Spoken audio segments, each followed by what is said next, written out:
Welcome back to New Day. We're going to bring you the latest in the search for Flight 370, but right now we want to turn you to a New York Times best-selling author. His name is Christopher Kennedy Lawford. He is the nephew of President John F.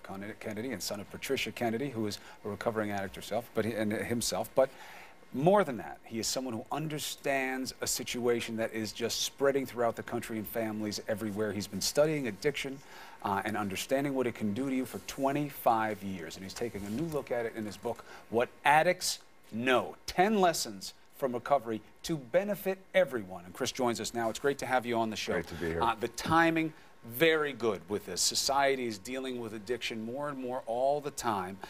We want to talk about the book, but let's put it in the context of the news.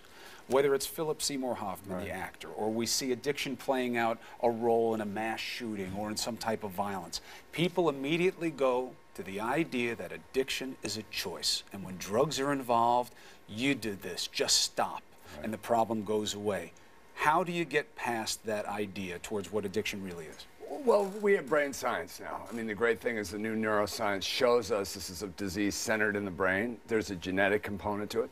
There is an element of people, I do believe in personal responsibility. I believe when people know they have this illness, they're responsible to get it treated. We have good treatment now. One of the things that's coming up, obviously, is legalization, and I get a lot of questions on that. Do we want a society that still begins to perpetuate this kind of behavior in terms of legalization, because it's going to increase prevalence, and we know the two most dangerous drugs on the planet are alcohol and tobacco.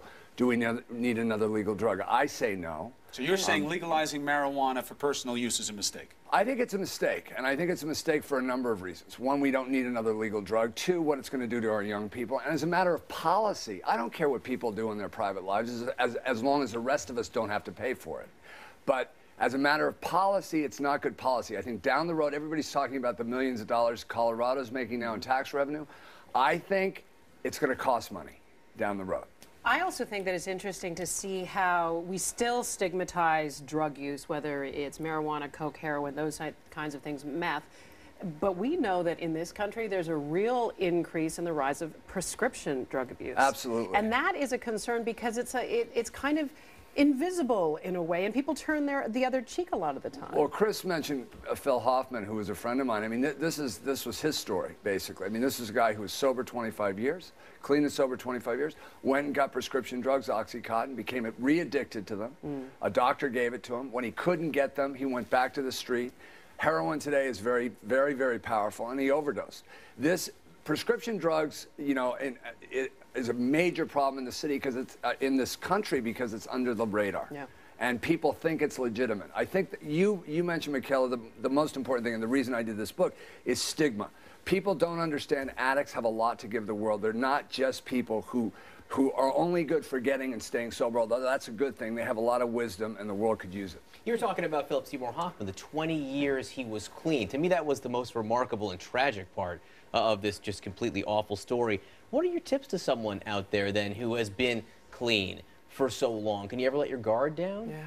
Well, you can. The problem is this is the alcohol, the drugs, the behavior is really a symptom of a more fundamental disease, underlying causes and conditions.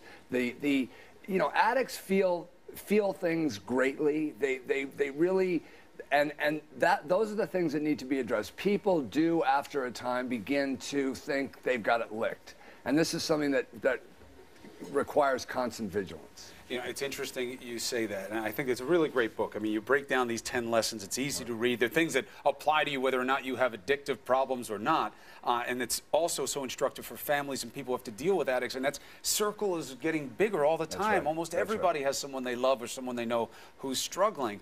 But you just made the key, and you know we've done a lot of work on recovery over the years. You deal with the drugs, you deal with the alcohol, which is, of course, a drug as well. That's only the beginning of the problem. And that's why so many people stay in, is they don't want to deal with the problems underneath. Do you think we have enough sensitivity there yet in the non-addict community to it's still just treating something bigger? That's what this book is about. This book is for families. This book is for people that don't understand this illness, so they get a sense of it. And I think as a society, we're getting there. I mean, we've come a long way since I've been doing this. I've been doing this 10 years as an advocate. I've seen serious progress in people's understanding, people's you know, being willing to talk about this, and I think it's gonna bode well for this as an issue. Keep up the great work. Thank Keep you. doing it. Thank you. It's important It work. It really becomes is. more important all the time, sadly. Absolutely. Chris, great to have you on the Thanks, show. Chris. Great. Right.